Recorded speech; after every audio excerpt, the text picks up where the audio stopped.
Here we go, the first boss of Elden Ring. Alrighty, this should be easy. It's just the first boss. Fortunately for you, however, you are maidenless. What? Without guidance, Screw you! You're maidenless! you are fated. 15 minutes in and this dude's already calling me a virgin. Elden Ring is finally here!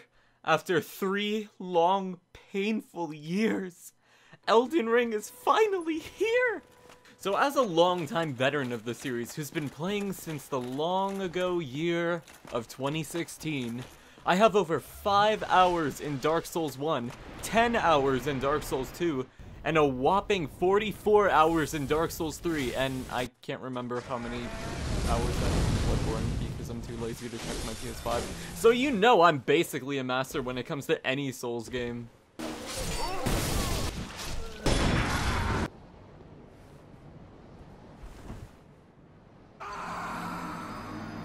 Oh, Sekiro? Yeah, I don't have that one. But now that Elden Ring is out, oh, you know I'll be taking my sweet, sweet time with it. I mean, if I'm crazy enough, maybe I'll sink as much as 50 hours into it. But enough screwing around. Let's enter the lands between. The lands in between? Screw it, I'm just gonna call this place Ireland. Ireland, where a kingdom lies in ruins. Nobility and knights alike remain scattered, and a land where eating shit is a crime punishable by death. Why? It just is, okay? And what makes this game feel so fresh compared to other From Software titles is Elden Ring's innovation. How does it innovate, you might add? It isn't the weapon system, it isn't the open world traversal, but for the first time, you can finally make a character that doesn't look like complete shit. Okay, well, I guess the Demon Souls remake did that first, but that was Blue Point. But yes, you can finally make a good-looking character in Elden Ring once you choose body type A or B for some reason, where was that? You can make the best version of yourself, or the worst looking version of yourself, or the Joker, or Shrek, or Megamind. The sky's the limit. And I gotta say, I welcome this change a lot. Especially considering how my characters in Dark Souls and Bloodborne look like melted action figures, or how I made my character accidentally look like Justin Trudeau in Dark Souls 3.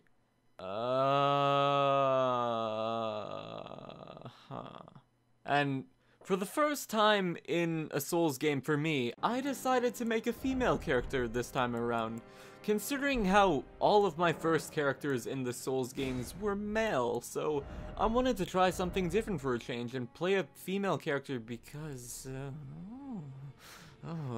you know, I just like the design and how, you know, how the armor looks on my character, on her.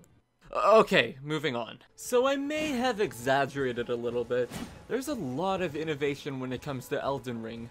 The open-ended nature of Elden Ring is definitely one of my favorite aspects of the game, giving you the option to go pretty much everywhere and anywhere you want once you beat the tutorial, so grab your spectral steed and explore the lands between. Okay, so should we, do I want to go here, or should I? Okay, let's see. Go here. Yeah, I have no idea where to go. And while this game pretty much is a Dark Souls game in every area except its name, Elden Ring seems to bring back some mechanics from Sekiro as well, such as crouching and jumping, allowing for players to use stealth. Nothing personal. Hi there. I didn't mean for this to happen. And jumping is a very welcome addition to the game too, as it improves the movement a lot, especially when you're trying to reach places you couldn't really get to in certain Souls game, like let's say Bloodborne for example.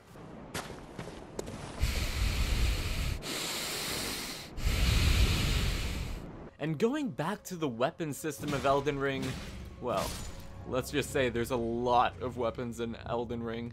And as to be expected, you've got your standard straight swords, great swords, axes, spears, weeb sticks, clubs for the average unga bunga pure strength build. But that's not all. We've got a lot of cool, interesting weapons that weren't in Dark Souls 3.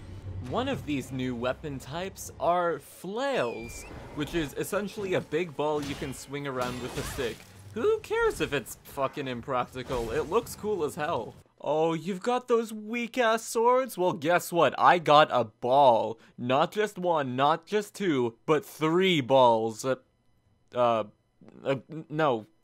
Guys, come on! I just want to show how cool this weapon is. Why do you have to be so mean? And if stabbing people wasn't enough for you, well, now you have great spears and heavy thrusting swords. So now you could stab the people with the biggest stick you always wish you were born with. And as for my personal favorite, we see the return of the twin blade weapons from Dark Souls 2, which is probably my favorite weapon in literally any fantasy game that has it. The Masked Lumen from Bayonetta 2? Based? Judge Gabranth from Final Fantasy 12? Fuck yeah! Grove from Soul Calibur 6? Nothing personal, kid. With the twin blade, I can now live out my edgy fantasies of being Darth Maul.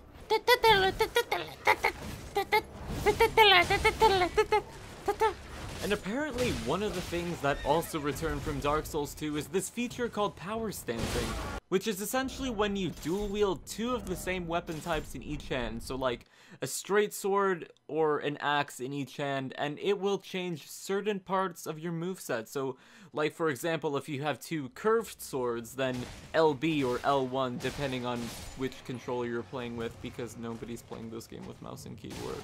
That button will have you attack with both blades. Look at my swords are amazing, give it a lick. Probably not a good idea. And you can have some really crazy combos too, like dual greatswords, dual crossbows, hell, even dual shields. However, whether or not all of them are effective,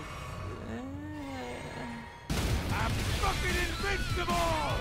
But that's about where I'm gonna wrap things up right now. I would like this video to be longer, but I also want to play more of the game myself. I'm not sure if personally it will be Bloodborne as my favorite Souls game, but from what I've seen and played of it so far, I'm really liking it. I mean, I'm 15 hours in and I haven't even beat the first fucking boss yet. Anyways guys, I hope you all enjoyed this video. Be sure to comment down below whether or not you obtained some maidens on your sword, if you know what I mean, or if this game managed to blow up your PC or console before the patch. Hit the notification bell and subscribe for more stupid videos like this. Follow me on Twitter, Patreon, Facebook Marketplace, Craigslist, ChristianMingle.com, and I will see you Tarnished Bros later. Umbruhh. Oh, fuck! Oh, for fuck's sakes!